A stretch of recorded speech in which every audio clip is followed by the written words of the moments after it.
자, 예를 들어서 월납 10만 원짜리 보험 계약을 체결했을 때 다음 달에 선지급 금액이 없어지고 고작 3만 원만 받는다더라. 자, 이런 극단적인 주장도 봤는데요. 정말 그럴까요? 안녕하세요. 서대표TV의 서대표입니다. 오늘은 지난 영상에서 먼저 말씀드린 내용인데요. 2025년 6월 2일에 발표된 보험 판매 수수료 개편 방안에 대해서 상세하게 알려드리도록 하겠습니다. 금융위원회, 금융감독원, 그리고 보험업계가 6개월간의 합의를 통해서 이번 올 하반기 중에 개편안을 확정한다고 하는데요. 여기서 불리한 개편안들이 확정될 경우에 앞으로 여러분들이 미리 어떤 준비를 하셔야 할지가 굉장히 중요해졌습니다. 특히 판매 수수료 공개와 7년 분급제도, 그리고 1200% 룰까지 적용될 예정이라고 하는데요. 이 부분이 굉장히 중요한 이슈들이잖아요. 그렇기 때문에 앞으로 어떻게 해야 할지 매우 중요한 이야기가 되겠습니다. 자, 이번에 발표한 개편안 때문에 수입이 급격하게 떨어질 것이다. 심지어는 이제 영업을 접어야 한다는 극단적인 이야기까지 들려오는 상황입니다. 과연 정말로 그렇게 심각한 내용일까요?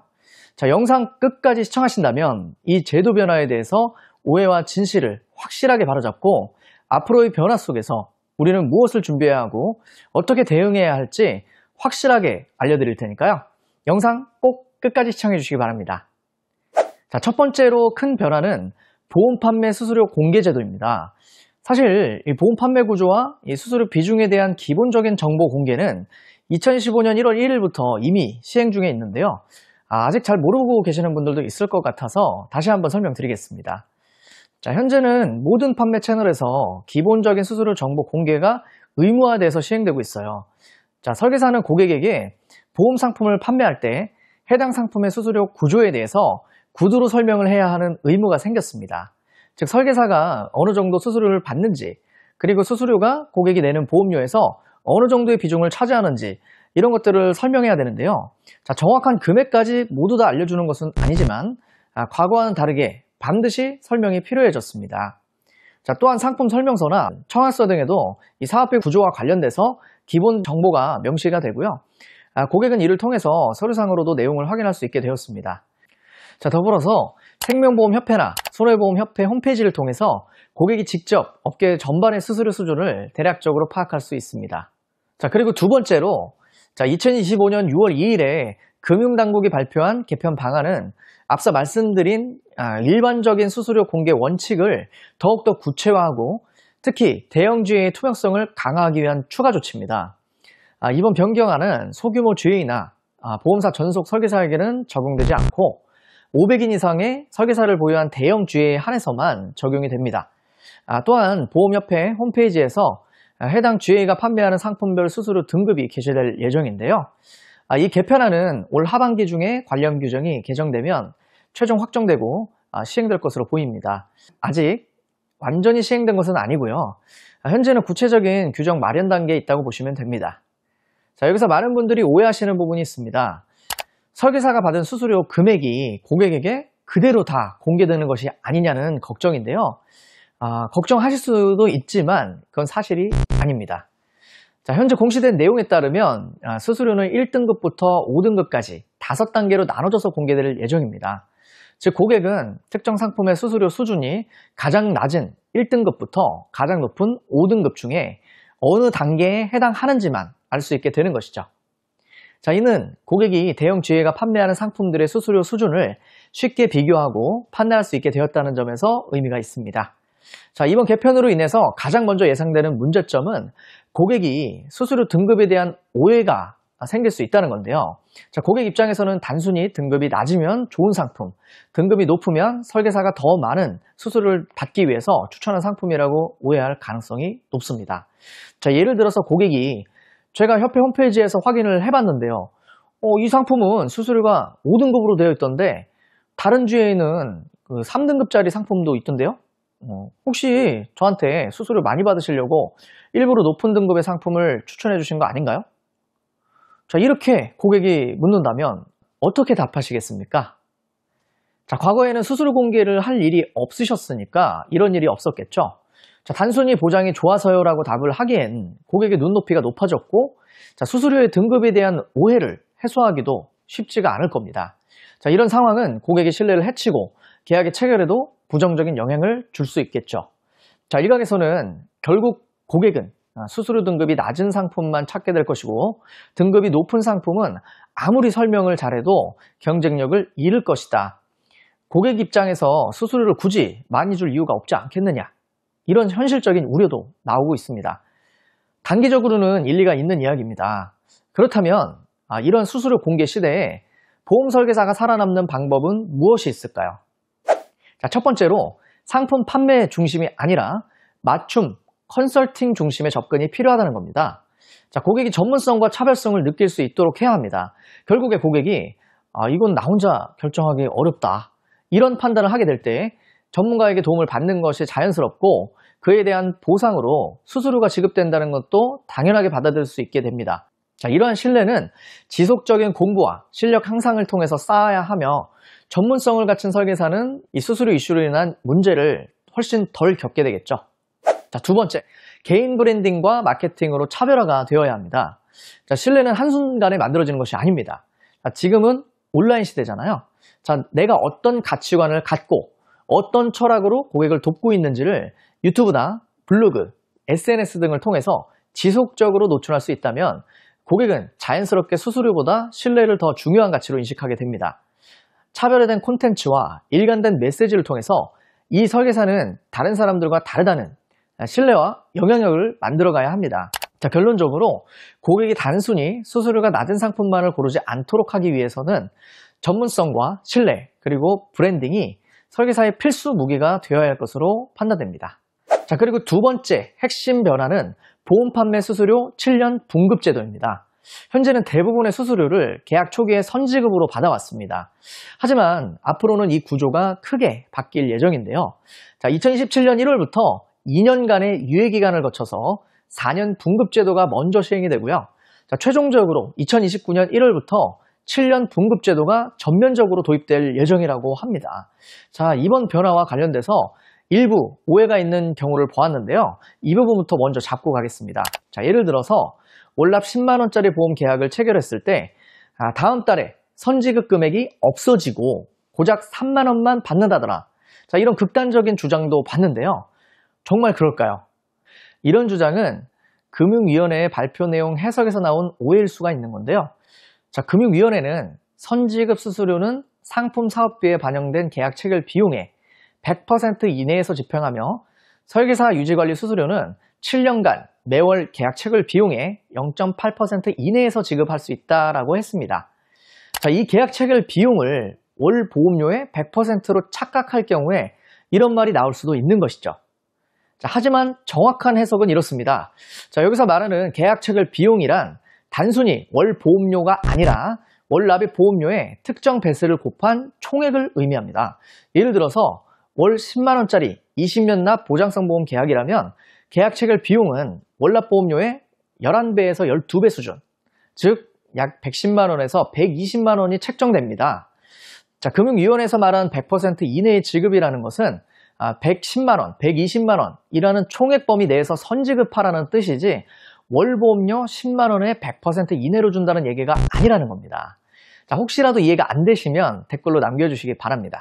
자, 그리고 또 두 번째는 1200% 룰을 잘못 이해해서 총 수수료가 월 납입보험료의 1200%를 넘기지 못한다는 이야기가 있는데요.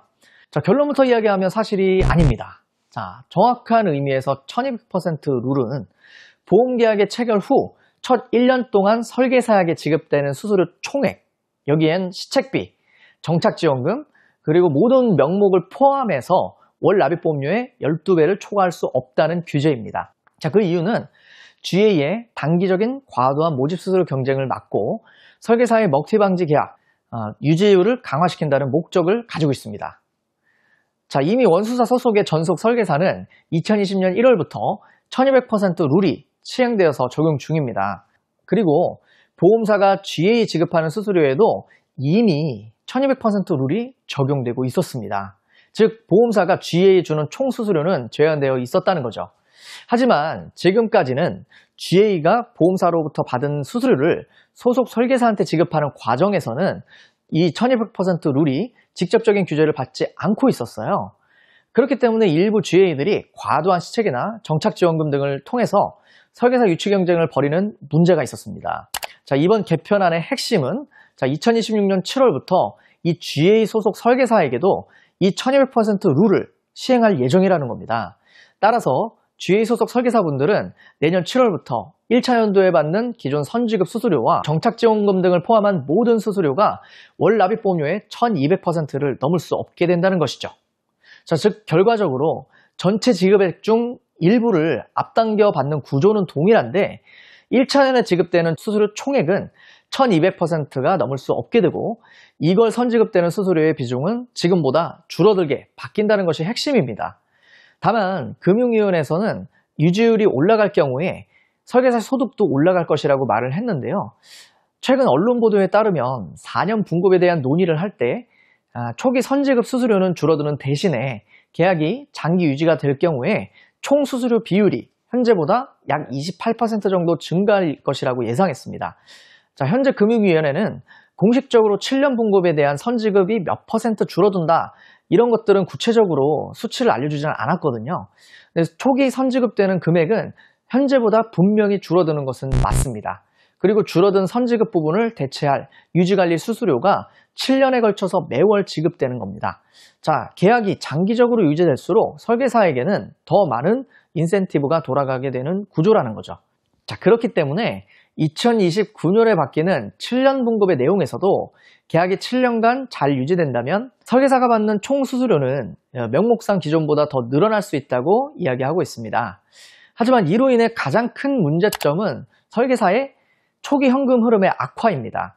월 10만원짜리 계약을 기준으로 봤을 때 과거 1년 이내에 110만원, 120만원을 받던 선지급 금액이 업계 전문가들 예상으로는 60만원에서 80만원 수준으로 줄어든다고 하는 것입니다. 직접적인 7년 분급의 수치는 없지만 2027년 도입될 4년 분급 관련 언론 기사를 통해서 대략적인 예측을 해볼 수가 있는데요. 자, 당시 기사에서는 선지급 보험료가 37% 정도가 감소할 것으로 예상된다는 보도가 있었습니다. 이를 참고해서 7년 분급의 경우 추정해보면 4년 분급보다 분급 기간이 더 길어지는 만큼 선지급 감소 폭은 이보다 더 커져서 대략 50% 전후 정도까지도 감소할 수 있다고 예상을 해볼 수 있다는 거죠. 자, 보시는 것처럼 월 10만원짜리 계약을 기준으로 했을 때 과거 110만원, 120만원을 받던 선지급금이 60만원에서 80만원 수준으로 줄어들 수 있다는 예상이 나오는 거죠.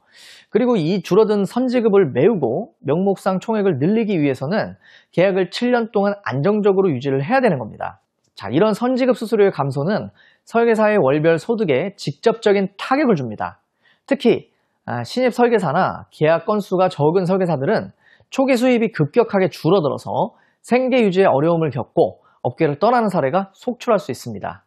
또한 계약이 중도에 해지가 되면 자녀 수수료를 받지 못할 뿐만 아니라 이미 받은 수수료까지 환수될 수가 있기 때문에 수입의 불안정성이 매우 커지겠죠. 자, 7년 분급시대 해결책은 명확합니다.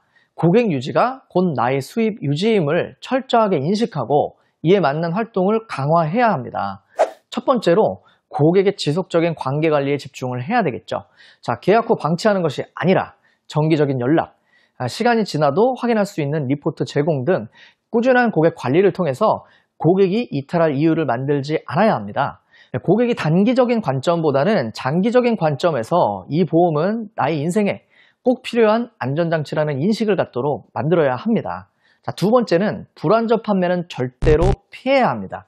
단기적인 실적을 위해서 고객에게 맞지 않는 상품을 판매한다거나 불필요한 계약들은 결국 해지로 인해서 수수료 환수라는 부메랑으로 다시 돌아올 것입니다. 고객의 진정한 니즈를 파악하고 고객의 이득을 최우선으로 하는 영업만이 장기적인 수수료를 확보할 수 있는 유일한 대안이 될 것입니다. 사실 우리는 어떤 것을 해야 할지 어느 정도는 다 알고 있습니다. 이미 들어봤던 뻔한 이야기일 수도 있죠. 하지만 말이 쉽지 이런 것들을 어떻게 실천하느냐 하는 겁니다. 당연히 혼자서 이 어려운 영업 환경을 감당하기는 쉽지가 않을 것입니다. 많은 경험과 노하우가 필요하고 나를 발전시키는 시스템도 필요합니다. 보험 영업 환경은 끊임없이 변화하고 있습니다. 그리고 우리는 이러한 변화에 끌려가기만 해서는 안 되는 것이죠. 단순히 돈벌이 순환으로 일이 나한테 맞냐 아니냐 이런 것만 따지다 보면 금방 지치게 되고 일의 즐거움은 사라지겠죠. 자, 주위에서 흔히 마인드를 좋게 가져야 한다 이런 뻔한 이야기를 반복해서 들어보신 적이 있으실 겁니다. 하지만 저는 지금 그런 뻔한 이야기를 하려는 것이 아닙니다. 남이 시켜서가 아니라 내가 원해서가 돼야 합니다. 앞으로는 성장하는 즐거움이 없다면 일을 오래 지속하기 힘들 수밖에 없을 것입니다. 고객에게 진정한 이득을 주면서도 마치 게임 속의 캐릭터를 레벨업 시키듯이 스스로를 성장시켜 간다는 관점을 가질 수 있다면 어떠실까요? 자, 저의 15년간의 모든 노하우를 담아 만든 이 시스템을 통해서 저와 함께 하신다면 여러 가지 어려운 환경들을 스스로 극복하는 힘을 기르고 즐거움과 성장을 동시에 얻을 수 있는 능력을 갖게 되실 겁니다. 자, 이 노하우가 담긴 시스템이 궁금하신 분들은 아래 댓글 링크를 클릭해 주시기 바라고요. 자, 앞으로도 여러분께 더 나은 영상으로 찾아뵙도록 하겠습니다.